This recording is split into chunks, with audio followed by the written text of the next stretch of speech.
슬램덩크의 강백호가 처음 농구를 시작하는 순간을 기억하십니까? 여자한테 잘 보이고 싶었던 것 뿐입니다. 하지만 강백호가 어떻게 농구에 점점 더 빠져들게 됐을까? 그래서 급기야는 인생의 영광의 때를 코트 위에서 고백하는 지경에 이르렀을까? 오늘 드릴 말씀은 동기부여에 감춰진 동기의 진화라는 개념에 대한 얘기입니다.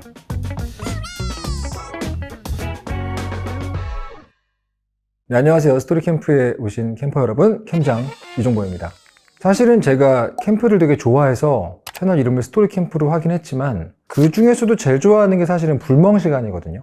불을 피우고 앉아있으면 대부분의 사람들이 마음이 편안해지고 마음이 좀 열리는 게 있어요.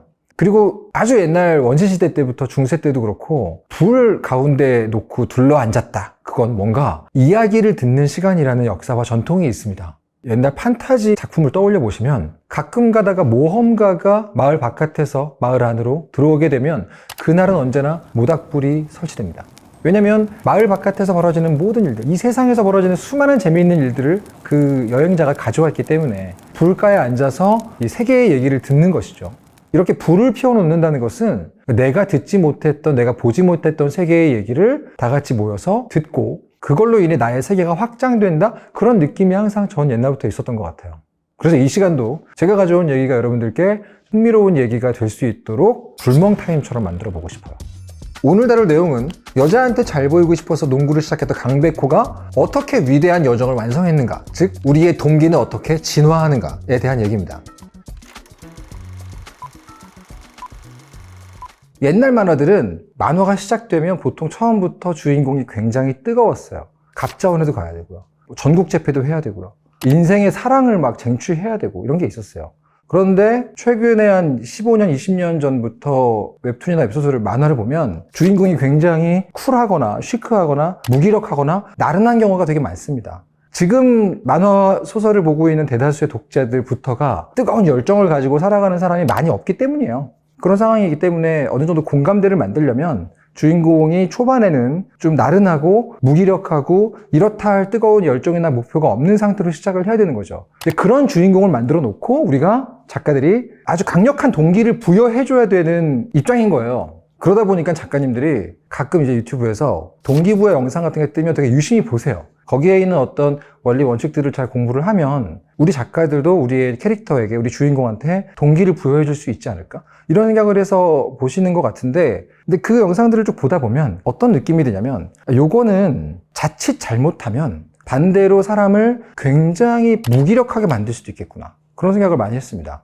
저는 만화가지만 전공은 심리학입니다. 그러니까 심리학 전공을 하면서 되게 재미있는 심리학 실험들을 많이 공부했는데 그 중에서 진짜 유명한 실험이 하나 있습니다. 제가 아주 좋아하는 마틴 셀리그만이라는 사람의 실험인데 24마리의 개를 모읍니다. 8마리씩 세 집단으로 묶어놓고 상자 안에 넣는데 그 상자 바닥에 전기 충격이 갈 수 있는 장치를 해놓은 거예요. 근데 1번 집단 개들은 전기 충격이 와서 이게 따가울 거 아닙니까? 그 귀여운 젤리가 따가울 거 아니에요? 그때 버튼을 누르면 충격이 꺼지게 만들어 놓은 상자에 있었고요. 2번 집단들은 아무리 버튼을 눌러도 전기 충격이 꺼지지 않는, 심지어 그 2번 집단 애들은 몸을 묶어놓기까지 했어요.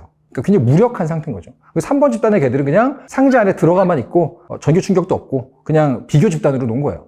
나중에 가서 이 세 집단이 각자 다른 경험을 한 상태에서 하루가 지나고 어떤 짓을 했냐면 2개의 칸으로 나누어진 상자 안에 넣습니다. 칸막이 한쪽은 전기 충격이 가는 곳이고 한쪽은 그냥 편안한 빈 공간이었어요. 그러니까 얼마든지 이 전기 칸에서 일반 칸으로 넘어갈 수 있게 만들어 놓은 2칸짜리 상자에 이 개들을 넣어 본 거죠. 근데 1번 집단, 그러니까 자기가 직접 버튼을 눌러서 전기 충격을 꺼본 적이 있는 개들은 전기 칸에서 바로바로 옆 칸으로 넘어갑니다. 그리고 3번 집단처럼 아무런 짓도 하지 않은 개들도 잘 넘어갔어요. 그러니까 보통 개들이라면 당연히 전기 때문에 따가우면 옆칸으로 넘어간다는 걸 확인한 거죠. 그런데 2번 집단이 문제였습니다.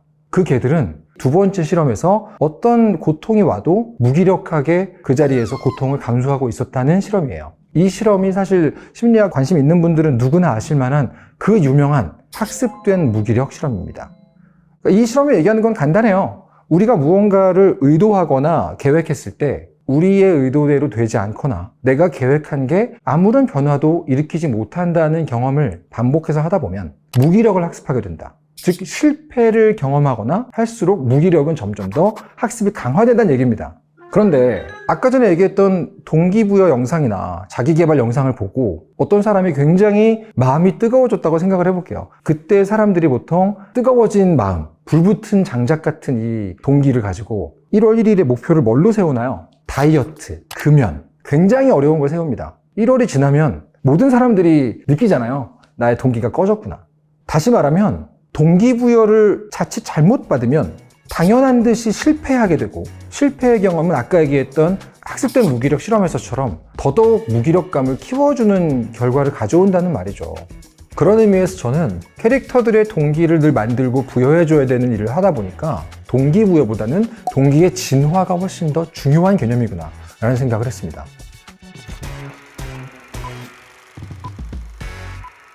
그런데 여러분 잘 보세요. 슬램덩크의 강백호가 처음 농구를 시작하는 순간을 기억하십니까? 만화 좋아하시는 분들은 다 기억하실 텐데 여자한테 잘 보이고 싶었던 것 뿐입니다. 우리가 알고 있는 수많은 세계적인 락스타들 보면 어렸을 때 이성한테 잘 보이고 싶어서 악기를 처음 잡았다. 이런 경우가 굉장히 많습니다. 즉 시작의 동기가 약한 건 문제가 아니라는 거죠. 낙엽을 모아서 불을 붙였다는 것 자체는 문제가 아닙니다. 그렇다면 숙달된 캠퍼들은 어떻게 나무젓가락, 낙엽 같은 금방 붙고 금방 꺼지는 불쏘시개를 큰 불로 옮겨 붙일까요? 슬램덩크 속에 수많은 고통들, 장애물이나 명경기들 이런 것들이 모두 강백호라는 인물의 동기를, 마음속에 있는 불씨를 어떻게 점점 더 키워나가는지에 대한 얘기입니다. 예를 들면 강백호가 처음에 농구에 대한 사랑이 한번 커지는 순간이 언제인지 아세요? 텅 빈 코트에서 점프를 했는데 너무 멀리 점프해서 이 백보드에 이마가 맞는 순간 최소연이 놀라서 방방 뛰죠. 굉장한 재능이라고.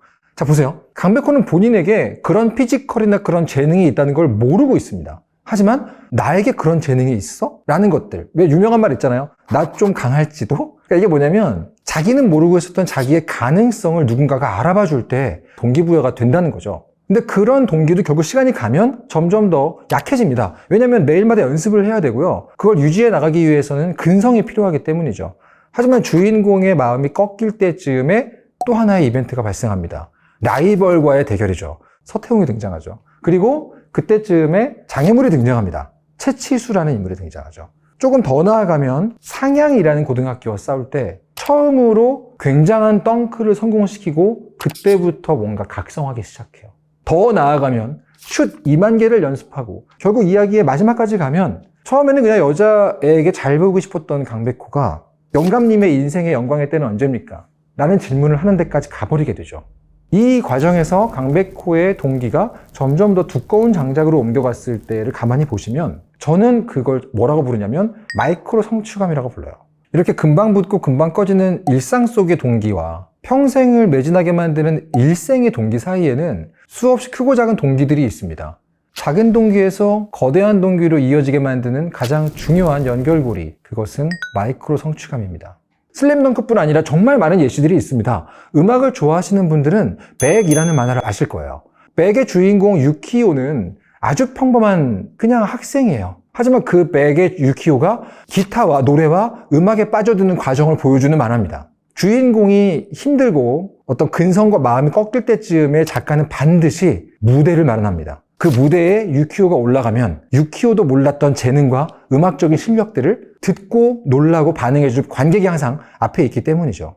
사실은 많은 사람들이 욕하는 말이기도 하지만 파워 인플레라는 말이 있죠. 여러분 드래곤볼 1권의 주인공 카카로트와 드래곤볼 마지막 권의 카카로트를 비교해보세요. 얼마나 차이가 많이 납니까? 사실은 이걸 단순하게 얘기하면 독자들을 계속해서 붙잡아둬야 되기 때문에 끝없이 강해지는 적들이 나와서 파워 인플레가 발생한다라고 나쁘게 볼 수도 있지만 거꾸로 얘기한다면 어린 손오공이 갑자기 마지막에 카카로트로 갈 수는 없으니까 그 중간에 계속해서 더 강한 적, 더 강한 라이벌, 그리고 가끔은 친한 친구 클리딩의 죽음이라는 고통, 이런 것들을 통해서 주인공의 동기를 계속해서 더 넓은 무대로 진화시켜 나가는 과정의 반복이라고도 볼 수 있는 것이죠. 사실 이 과정은 작가들에게 굉장히 중요한 작업이에요. 왜냐하면 주인공의 동기가 이렇게 진화해 나가는 중간에 조금이라도 이 과정을 누락시키거나 실패하게 되면 독자들은 그 지점에서 일제히 빠져나가거든요. 그래서 저희 작가들은 언제나 주인공에게 어떻게 이 마이크로 성취감의 순간을 줄 것이냐, 이걸 숙제로 에피소드를 만든다고 할 수 있죠.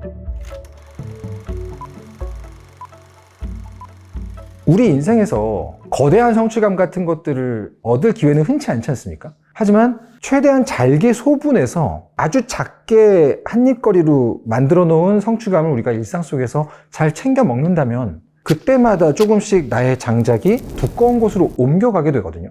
이건 실제로 심리상담센터나 중증 우울증을 치료하는 정신과에서도 많이 처방하는 일입니다. 우울증이 심한 수준에 이르게 되면 약도 처방을 물론 합니다만 어떤 종류의 치료법을 사용하냐면 너무나 별거 아니라서 남에게 말하기는 민망할 정도의 계획을 다이어리에 쓰라고 해요.